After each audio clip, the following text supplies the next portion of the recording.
नमस्कार दोस्तों, welcome back to our channel.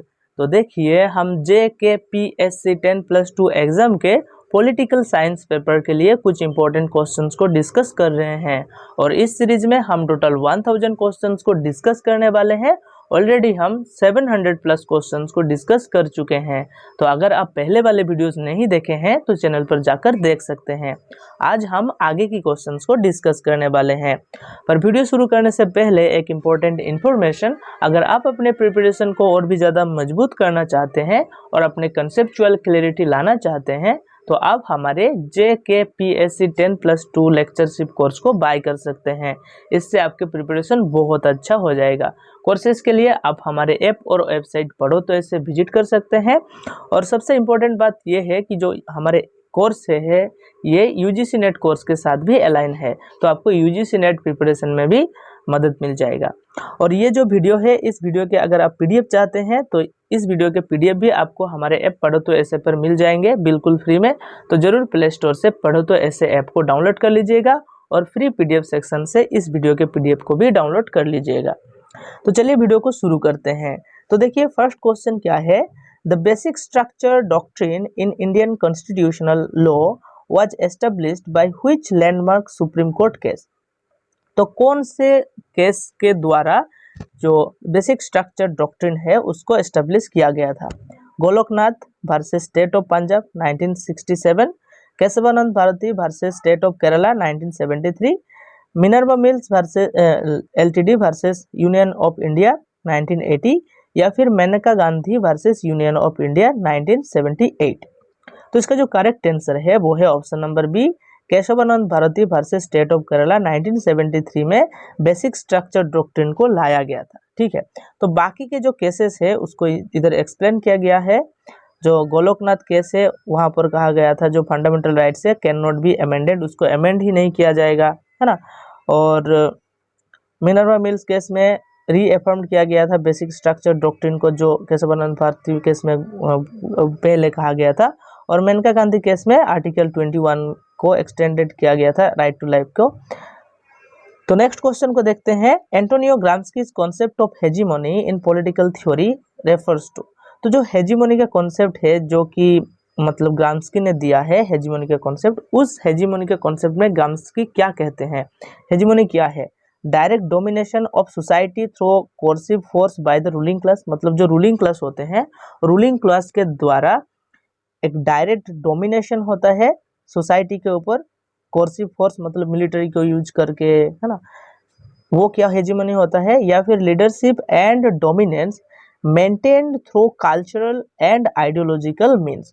तो कल्चरल एंड आइडियोलॉजिकल मीन्स के तहत और कल्चरल एंड आइडियोलॉजिकल मीन्स को यूज करके लीडरशिप एंड डोमिनेंस को क्रिएट करना, है ना, मेंटेन करना, ये क्या हेजीमनी होता है। या फिर complete economic control of the market by the government. मतलब गवर्नमेंट के द्वारा जो मार्केट है, मार्केट के जो कंट्रोल करना, कंप्लीट इकोनॉमिक कंट्रोल करना, ये क्या हेजीमनी होता है। या फिर government based purely on a meritocratic elite system. तो एक मेरिटोक्रेटिक एलिट सिस्टम का गवर्नमेंट होना, तो ये तो नहीं होगा। तो option number B is the correct answer, जो कि है वो कल्चरल एंड आइडियोलॉजिकल मीन्स को यूज करके लीडरशिप को, अपने जो लीडरशिप होते हैं और डोमिनेंस को, दोनों को मेंटेन करना, है ना। तो कैसे हेजीमोनी को क्रिएट किया जाएगा? कल्चर से और आइडियोलॉजिकल मीन्स से। नेक्स्ट क्वेश्चन को देखते हैं। तो ग्राम्स्की ने दिया था कल्चरल हेजीमोनी का concept. In international relations the security dilemma describes a situation in which. तो सिक्योरिटी डिलेमा के बारे में दिया हुआ है, इंटरनेशनल रिलेशन में रियलिस्ट थ्योरी से एसोसिएटेड है। क्या है security dilemma? States must choose between protecting national security and civil liberties. तो ये क्या सिक्योरिटी डिलेमा होता है कि जो स्टेट को चूज करना होता है प्रोटेक्टिंग नेशनल सिक्योरिटी और सिविल लिबर्टीज के बीच में किसी एक को। या फिर international laws create conflicting obligations for a country's security forces. एक कन्फ्लिक्टिंग जो ऑब्लिगेशंस है उसको क्रिएट करना क्या सिक्योरिटी डिलेमा होता है। या फिर countries are ensuring whether to ally with a stronger power और बैलेंस अगेंस्ट इट। या फिर किसी स्ट्रॉन्ग जो कंट्री है किसी स्ट्रॉन्ग पावर के साथ एलाई करना सही होगा या फिर उसके बराबर ही करना, मतलब बैलेंस क्रिएट करना, उसके जैसे बनना सही होगा। ये क्या सिक्योरिटी डिलेमा हो सकता है? तो नहीं हो सकता है। तो डी को देखते हैं, one state's defensive measures are perceived as threatening by others, मतलब किसी एक स्टेट की जो डिफेंसिव पावर है, अगर कोई एक स्टेट अपने वेपन्स को बढ़ा रहा है, आर्म्स को मतलब इंक्रीज कर रहा है, तो वो किसी और स्टेट के लिए क्या हो रहा है, वो एक थ्रेट की तरह देखा जा रहा है किसी और स्टेट के द्वारा। Promoting an arms build up on all sides, मतलब कि इधर भी आर्म्स रेस हो गया, ये भी बहुत ज़्यादा वेपन्स इंक्रीज कर रहा है, आर्म्स को इंक्रीज कर रहा है, और ये भी थ्रेट की कारण से इसको लग रहा है कि ये स्टेट को कि ये हमें मतलब कि हमारे लिए खतरा है, तो ये भी अपने इंक्रीज कर रहा है किसको, आर्म्स को। तो ये जो है यही सिक्योरिटी डिलेमा है, इसको याद रखना। नेक्स्ट क्वेश्चन को देखते हैं, हार्बर्ट Simons concept of bounded rationality in public administration implies that decision makers, तो बाउंडेड रेशनलिटी में डिसीजन मेकर्स क्या करते हैं अकॉर्डिंग टू हार्बर्ट साइमन। तो यहाँ पर एक चीज याद रखना, जो बाउंडेड रेशनलिटी है ये किसकी कॉन्सेप्ट है, हार्बर्ट साइमन की कॉन्सेप्ट है। Face cognitive and information limitations so they satisfice rather than optimise decision makers, है ना। तो बाउंडेड रेशनलिटी में क्या ये होता है, या फिर decision makers are fully rational and always optimise decisions with all available information, तो ये तो नहीं होगा। बाउंडेड रेशनलिटी में फुल रेशनलिटी केस कहाँ से आएगा ना, तो ये नहीं होगा। Make choices completely randomly due to information overload, तो इंफॉर्मेशन ओवरलोड के कारण रैंडमली कुछ चूज करना भी तो नहीं होगा bounded rationality. will decision makers will reach the same optimal decision given unlimited time and resources, ये भी नहीं है। Option number A is the correct answer कि लिमिटेड इंफॉर्मेशन से डिसीजन लेना, है ना। तो यही हार्बर्ट साइमन कहते हैं कि bounded rationality theory states that people make decisions with limited knowledge, cognitive constraints and time leading them to choose an option that is good enough rather than the best possible one, ठीक है। तो limited information से, limited capacity से decision लेना। According to Duverger's law in political science, first past the post जो plurality electoral system है वो tend to result in, तो वो किसकी मतलब किसको क्रिएट करता है, first past the post system, multiple political parties and coalition governments. First past the post system से ये तो नहीं होता है। A two party dominant system, two party dominant system होता है। One party state in the long run, नहीं, one party state long run नहीं होगा। Frequent constitutional amendments to change the electoral rules, ये भी नहीं होगा। तो B is the correct answer, A two party dominant system हो जाएगा first past the post electoral system से, है ना। तो first past the post electoral system के बारे में शायद आपको पता होगा।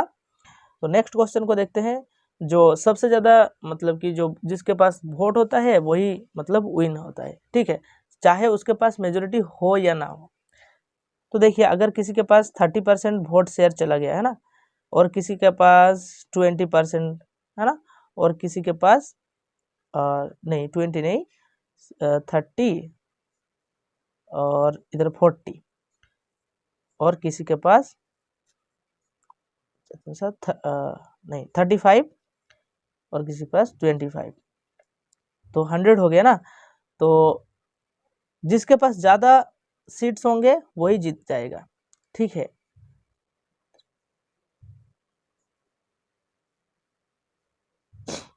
तो हालांकि 40% जो वोट होता है वो तो 50% से कम होता है ना, 50% तो कम होता है, तो 50% अगर नहीं होगा तो कैसे मेजोरिटी आएगा 50% से ऊपर, तो मेजोरिटी नहीं भी होगा तब भी जीत जाएगा वोट। तो यही first past the post system है।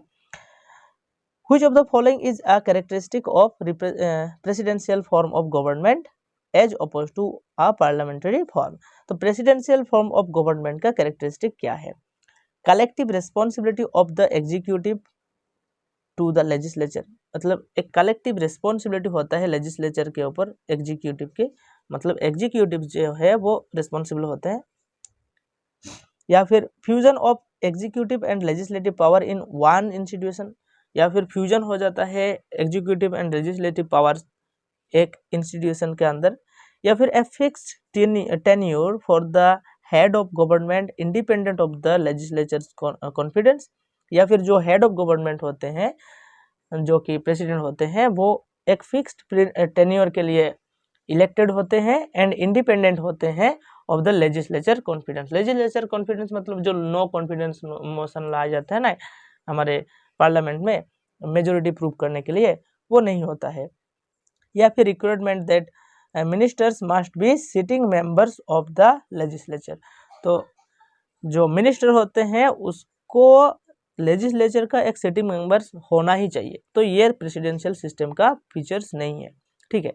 तो C is the correct answer कि जो हेड ऑफ द गवर्नमेंट होंगे वो एक फिक्स्ड टेन्योर के लिए अपॉइंट होंगे प्रेसिडेंशियल सिस्टम में। ऐसा जो पार्लियामेंट्री सिस्टम में ऐसा नहीं होता है ना, इंडिया में ऐसा नहीं होता है। इंडिया में पार्लियामेंट्री सिस्टम मतलब दोनों टाइप के सिस्टम देखा जाता है, पर पार्लियामेंट्री सिस्टम में क्या होता है जो हेड ऑफ द एग्जीक्यूटिव होता है ना, तो हेड ऑफ द गवर्नमेंट होता है जो कि प्राइम मिनिस्टर की बात करें तो प्राइम मिनिस्टर को मेजोरिटी प्रूव करना होता है ना। अगर मेजोरिटी नहीं लाएगा तो फिक्स टेन्योर के लिए इलेक्टेड नहीं होता है। 5 साल के लिए आ गया इलेक्ट होके तो 5 साल नहीं रह सकता है ना, कभी कभी 5 साल के आगे भी डिसॉल्व हो सकता है लोकसभा, तो ऐसा नहीं होता है प्रेसिडेंशियल सिस्टम में। नेक्स्ट क्वेश्चन क्या है, the UN endorsed doctrine responsibility to protect R2P holds that the international community, तो इंटरनेशनल कम्युनिटी के क्या दायित्व है उसके बारे में दिया हुआ है रेस्पॉन्सिबिलिटी टू प्रोटेक्ट में। तो international community must always respect state sovereignty even in case of genocide और मास एट्रोसिटीज, कि किसी स्टेट के अंदर बहुत ज़्यादा जेनोसाइड हो रहा है, मास एट्रोसिटीज हो रहा है, उसके बावजूद इंटरनेशनल कम्युनिटी क्या करेगा, जो उस स्टेट की जो सोवरेनिटी है उसको रिस्पेक्ट करेगा, उसके अंदर इंटरवेन नहीं करेगा। ये क्या रिस्पॉन्सिबिलिटी टू प्रोटेक्ट होगा? ये तो नहीं होगा obviously. Should intervene militarily in any country where human rights are violated without exception, तो जब किसी जगह पर ह्यूमन राइट्स वायोलेट हो रहा है उसी जगह इंटरनेशनल कम्युनिटी मिलिटरीली मतलब कि इन्वॉल्व हो रहा है, तो ये भी मतलब रिस्पॉन्सिबिलिटी टू प्रोटेक्ट एक तरह से नहीं है। ऑप्शन सी क्या है, has an obligation to protect populations from genocide, war crimes, ethnic cleansing and crime against humanity if their own state fails to do so। जब कोई स्टेट के अंदर बहुत ज़्यादा जेनोसाइड हो रहा है, वार क्राइम्स हो रहा है, एथनिक क्लिंजिंग हो रहा है, वार मतलब क्राइम अगेंस्ट ह्यूमैनिटी हो रहा है, पर उस स्टेट जो है वो स्टेट उस चीज़ को कंट्रोल ही नहीं कर पा रहा है, तब जो इंटरनेशनल कम्युनिटी होता है वो has an obligation to protect उस स्टेट की जो ह्यूमन से है ना, उस स्टेट के जो पॉपुलेशन से उसको प्रोटेक्ट करना होगा, और यही जो है वो रिस्पॉन्सिबिलिटी टू प्रोटेक्ट है। अगर कोई स्टेट अपने स्टेट को कंट्रोल नहीं कर पा रहा है, जेनोसाइड को रोक नहीं पा रहा है ना, क्राइम अगेंस्ट ह्यूमैनिटी को रोक नहीं पा रहा है, तो इंटरनेशनल कम्युनिटी उधर इंटरवेन करेगा रिस्पॉन्सिबिलिटी टू प्रोटेक्ट के नाम पर, ठीक है। तो C is the correct answer. Next question क्या है, Samuel P. Huntington's Clash of Civilizations thesis 1993 postulated that after the Cold War, global conflicts would primarily be driven by differences in, तो Huntington कहते हैं क्लैश ऑफ सिविलाइजेशन में कि जो cold war खत्म हो जाएगा तब जो ग्लोबल कॉन्फ्लिक्ट्स होंगे तो वो किसके लिए कॉन्फ्लिक्ट्स होंगे, ड्राइवन बाय किस डिफरेंस के बेसिस पर कॉन्फ्लिक्ट होंगे global conflict after cold war. तो कोल्ड वॉर में क्या हुआ, कोल्ड वॉर जब खत्म हुआ 1991 में, तो आइडियोलॉजी दो जो आइडियोलॉजी था कैपिटलिज्म एंड कम्युनिज्म है ना, दो आइडियोलॉजी का वार तो खत्म हो गया है ना, कैपिटलिज्म का एक तरह से विन हो गया, लिबरल डेमोक्रेसी का विन हो गया। तो अब क्या होगा, कोल्ड वॉर खत्म हो गया तो आइडियोलॉजिकल कॉन्फ्लिक्ट्स होंगे या फिर कुछ अलग कॉन्फ्लिक्ट्स होंगे। तो ऑप्शन देखते हैं, कल्चरल एंड सिविलाइजेशनल आइडेंटिटीज के वजह से कॉन्फ्लिक्ट होंगे जैसे कि रिलीजियन, कल्चर, या फिर आइडियोलॉजीज फिर से specially the battle between capitalism and communism के बीच में कॉन्फ्लिक्ट होंगे, या फिर nation states competing for colonies and territories इसके लिए कॉन्फ्लिक्ट होंगे, या फिर economic class struggle between the rich and the poor world wide. तो ये तो नहीं होगा। तो option number A is the correct answer कि कल्चरल एंड सिविलाइजेशनल आइडेंटिटीज जैसे रिलीजियन एंड कल्चर के वजह से कॉन्फ्लिक्ट होंगे आफ्टर कोल्ड वॉर, ये ऐसे हंटिंगटन कहते हैं।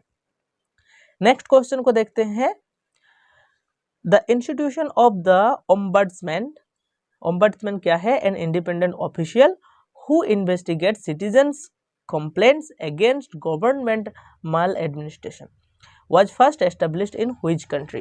तो ओम्बड्समैन क्या है? वो एक इंडिपेंडेंट ऑफिशियल है जो गवर्नमेंट की जो माल एडमिनिस्ट्रेशन होता है ना, तो उसको क्या करता है, उसको इन्वेस्टिगेट करता है। तो ये फर्स्ट टाइम कहाँ पर आया था, एस्टेब्लिश किया गया था? यूनाइटेड किंगडम, इंडिया, स्वीडन या फिर United states?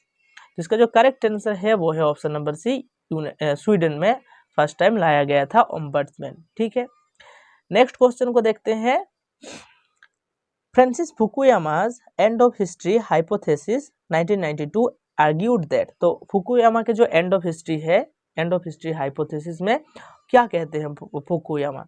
History was destined to end in a global nuclear war given super powers arsenal, तो जो history was destined to end हो जाएगा इन ग्लोबल न्यूक्लियर वॉर में driven by super powers arsenal, given by super power arsenal, या फिर liberal democracy represents the final stage of socio political evolution with no viable ideological competitors remaining, मतलब कि जो liberal democracy है वही represent करेगा the final stage of socio political evolution का। जो सोशियो पॉलिटिकल इवोल्यूशन हो रहा है उसका फाइनल स्टेज क्या है? लिबरल डेमोक्रेसी है, और लिबरल डेमोक्रेसी का कोई कंपटीशन ही नहीं रह गया है आइडियोलॉजिकल मतलब वर्ल्ड में। या फिर human history moves in endless cycle with no ultimate progress, है ना, ये क्या एंड ऑफ हिस्ट्री हो जाएगा कि ह्यूमन हिस्ट्री जो है वो मूव्स होता रहेगा एंडलेस साइकिल की तरह, no ultimate progress.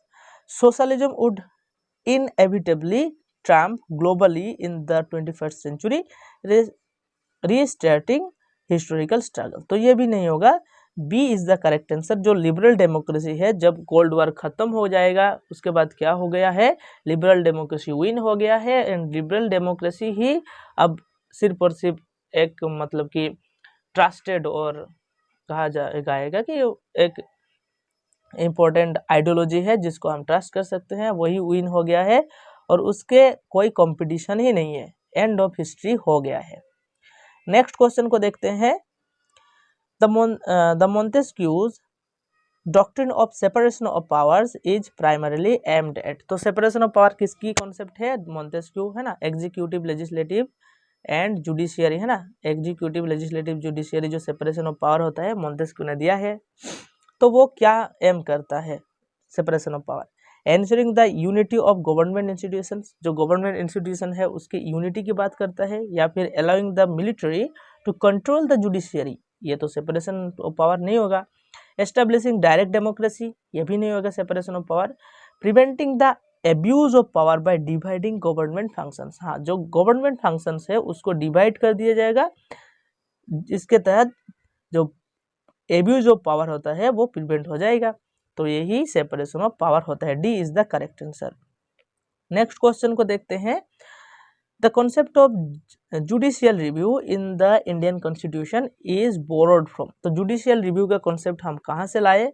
United kingdom से, यूनाइटेड स्टेट्स ऑफ अमेरिका से, फ्रांस से, या फिर जर्मनी से? तो इसका जो करेक्ट आंसर है वो है option number B, United States of America से। ठीक है, तो नेक्स्ट क्वेश्चन को देखते हैं, the principle of collective responsibility in a parliamentary system means that, तो कलेक्टिव रिस्पॉन्सिबिलिटी किस चीज की बात करता है पार्लियामेंट्री सिस्टम में? All ministers must agree on every policy decision, जो सभी के सभी मिनिस्टर्स होंगे उसको एग्री करना ही चाहिए एवरी पॉलिसी डिसीजन में, ये तो कलेक्टिव रिस्पॉन्सिबिलिटी नहीं हो सकता ना। The cabinet can be removed if it loses the confidence of the legislature, जो कैबिनेट होता है ना, उसको रिमूव किया जा सकता है अगर वो कॉन्फिडेंस मतलब कि नहीं ला पाए, है ना, जो मेजोरिटी है उसको प्रूफ नहीं कर पाए। The prime minister is solely responsible for government action, जो प्राइम मिनिस्टर है, गवर्नमेंट के सभी एक्शंस के लिए रिस्पॉन्सिबल होंगे, वो क्या कलेक्टिव रिस्पॉन्सिबिलिटी होता है, या फिर the judiciary has veto power over cabinet decisions, तो ये नहीं होगा। B is the correct answer, जो कि कहता है कि the cabinet can be removed if it loses the confidence of the legislature, है ना, यही कलेक्टिव रिस्पॉन्सिबिलिटी होता है। नेक्स्ट क्वेश्चन को देखते हैं, the zero hour in the Indian parliament refers to, तो जीरो आवर क्या है इंडियन पार्लियामेंट में, the time allotted for voting on important bills, जब वोट होता है इम्पोर्टेंट बिल्स में, वो टाइम क्या जीरो आवर होता है, नहीं होता है। The first hour of the parliamentary session, first hour भी जीरो आवर नहीं होता है। The time immediately following question hour for unlisted discussions, यही जीरो आवर होता है, क्वेश्चन आवर खत्म होने के बाद ही जो कोई कुछ अनलिस्टेड जो डिस्कशंस होता है, जहाँ लिस्ट में दिया नहीं गया है, उस रिलेटेड जो डिस्कशन होता है उसको जीरो आवर कहा जाता है। सी इज द करेक्ट आंसर ना, तो ये क्वेश्चन आवर के बाद होता है जीरो आवर, इसको याद रखना। तो ये zero hour allows MPs to raise urgent matters without prior notice, it starts after question hour in both Lok Sabha and Rajya Sabha.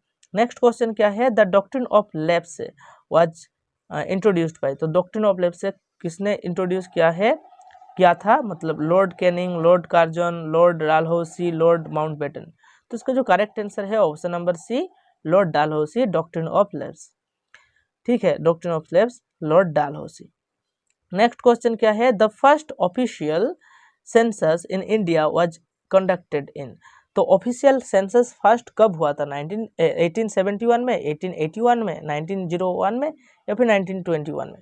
तो देखिए जो सिंक्रोनाइज सेंसस हुआ था ना first time, synchronise official census, तो वो 1881 में हुआ था। बट नॉन सिंक्रोनाइज सेंसस जो हो रहा था तो बहुत पहले से 1972, है ना, 72 से पहले मतलब होता आ रहा था, नॉन सिंक्रोनाइज सेंसस हो रहा था 1971 72। तो इसका जो करेक्ट आंसर होगा वो नॉन सिंक्रोनाइज अगर होता तो इधर 1972 या फिर 1971 होता, बट ऑफिशियल तो हम देखते हैं सिंक्रोनाइज को ही सही मानेंगे तो 1881 होगा, है ना, तो 1871 नहीं होगा, 1881 फर्स्ट सिंक्रोनाइज सेंसस हुआ था 1881 में। नेक्स्ट क्वेश्चन क्या है, which constitutional amendment made the right to education a fundamental right in India, तो राइट टू एजुकेशन जो है वो फंडामेंटल राइट्स हो गया कब से, किस अमेंडमेंट के द्वारा, 42nd amendment act, 44th amendment act, 86th amendment act, या फिर 99th अमेंडमेंट एक्ट। तो इसका जो करेक्ट आंसर है वो है 86th अमेंडमेंट एक्ट के द्वारा 2002 में क्या हुआ, आर्टिकल 21A के अंदर रखा गया इसको, free and compulsory education for children 6 to 14 years, ना, right to education for 86th amendment act 2002।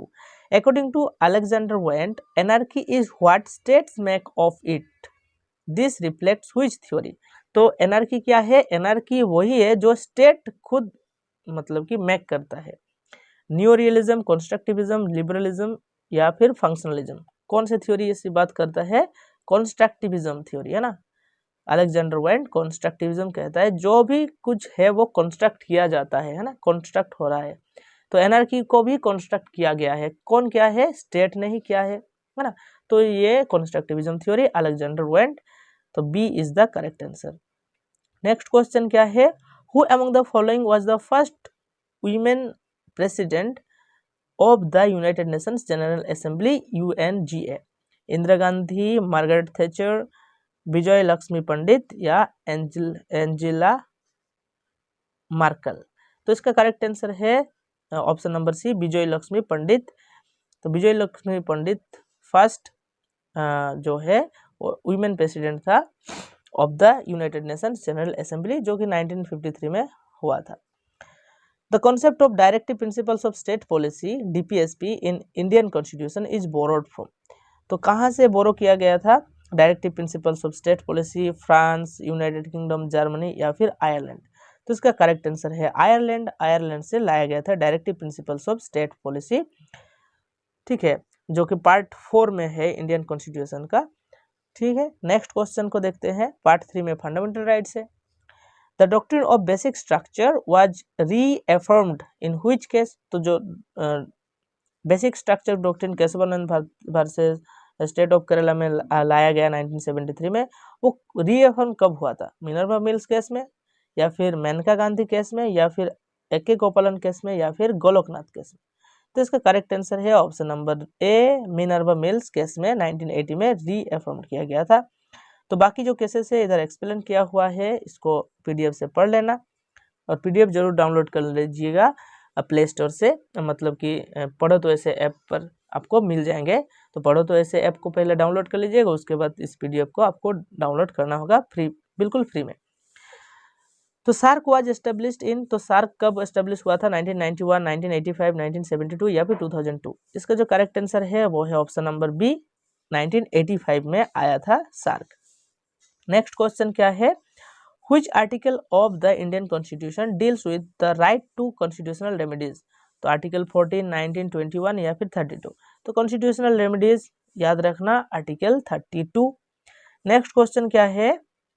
Who was the first chief election commissioner of India? First chief election commissioner कौन थे? SL. सागधर, Sukumar Sen, TN. Session या फिर के.भी.के. सुंदरम? तो इसका correct answer है Sukumar Sen. Next question को देखते हैं। The emergency provisions of the Indian constitution are borrowed from? तो इमरजेंसी प्रोविजन कहाँ से लाया गया था? जर्मनी, यूनाइटेड स्टेट्स, कनाडा या फिर यूनाइटेड किंगडम? तो इसका करेक्ट आंसर है जर्मनी। जर्मनी से लाया गया था इमरजेंसी प्रोविजन। तो इमरजेंसी प्रोविजन एक नेशनल इमरजेंसी है, प्रेसिडेंशियल रूल है, प्रेसिडेंट रूल, एक फाइनेंशियल इमरजेंसी है। आर्टिकल 352, 356, 360। तो इसके साथ ही क्वेश्चंस खत्म होता है। अगर वीडियो अच्छा लगा तो एक लाइक एंड कमेंट कर दीजिएगा और चैनल को सब्सक्राइब कर दीजिएगा फॉर मोर वीडियोस। एंड जो पीडीएफ है वो पीडीएफ आप जरूर डाउनलोड कर लीजिएगा पढ़ो तो ऐसे ऐप से।